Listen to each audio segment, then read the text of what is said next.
Hello বন্ধুরা, আজকের চলে এসেছে দারুণ একটা জল খাবারের রেসিপি নিয়ে।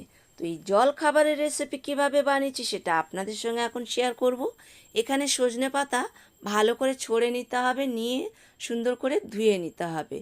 তবে সজনে পাতার রেসিপি আমি অনেক রকম দেখাচ্ছি, কেন অনেকটা প্রোটিন আছে এই সজনে পাতায়। এরপরে একটা মিক্সিং জার নিয়ে নিতে হবে, মিক্সিং জারে সজনে পাতা দিয়ে দিতে হবে গোলমরিচ বেশ কিছুটা, দিয়ে দিতে হবে সাদা জিরে। এরপরে অ্যাড করতে হবে এখানে নুন স্বাদ মতন, দিয়ে দিতে হবে আদা কুচি, নিয়ে নিতে হবে লঙ্কা কুচি, দিয়ে দিতে হবে সামান্য জল, দিয়ে এই সজনে পাতাগুলো বেটে নিতে হবে। তো বাটাটা হয়ে গেছে, মিহি করে সজনে পাতা মশলা দিয়ে সুন্দর করে বেটে নিতে হবে। এটা কিন্তু শিলেও বাটা যায়। এরপরে একটা পাত্রে ঢেলে নিতে হবে। তো বন্ধুরা, পুরো ভিডিওটা দেখার অনুরোধ রাখলাম। এরপরে এই পাতা বাটার সঙ্গে আটা দিয়ে দিলাম, দিয়ে এইভাবে মেখে নিতে হবে চামচ দিয়ে। এটা মাখা রইল। এদিকে নিয়ে নিলাম রেড ক্যাপসিকাম। তো রেড ক্যাপসিকাম এখানে নিয়ে ছোট ছোট করে কেটে নিতে হবে। এর মধ্যে অনেক কিছু সবজি অ্যাড করা যায়, যেমন ধরুন গাজর অ্যাড করা যায়, বা বিনসও অ্যাড করা যায়, বরবটি, বাঁধাকপি, অনেক রকম সবজি কিন্তু এর মধ্যে অ্যাড করা যায়। তো আমি কিন্তু খুব একটা সবজি দিইনি, শুধু আমি রেড ক্যাপসিকাম দিয়ে দিলাম। তো রেড ক্যাপসিকামগুলো ছোটো ছোটো করে কেটে নিয়ে একটু নুন মেখে এখানে 2-3 মিনিট এটা ঢেকে রাখতে হবে। নুন মেখে রাখলে কী হবে, যে কোনো জিনিসে নুন মেখে রাখলে সেটা খেতে সুন্দর হয়। এরপরে ক্যাপসিকাম এই আটার পাতা বাটার সঙ্গে দিয়ে দিলাম, দিয়ে এবারে যে মিক্সিং জারে পাতা বেটেছিলাম ওটা ধুয়ে একটু জল দিয়ে দিলাম।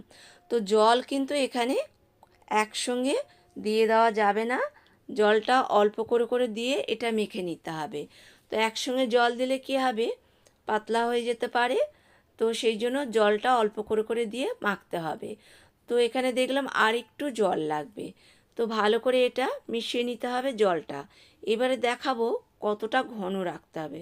চামচে নিয়ে নিলাম, নিয়ে আঙুল দিয়ে এটা কেটে দেখালাম এইভাবে। তো এই ঘনটাই রাখতে হবে। ব্যাস হয়ে গেছে। এদিকে একটা কড়া বসিয়ে দিতে হবে।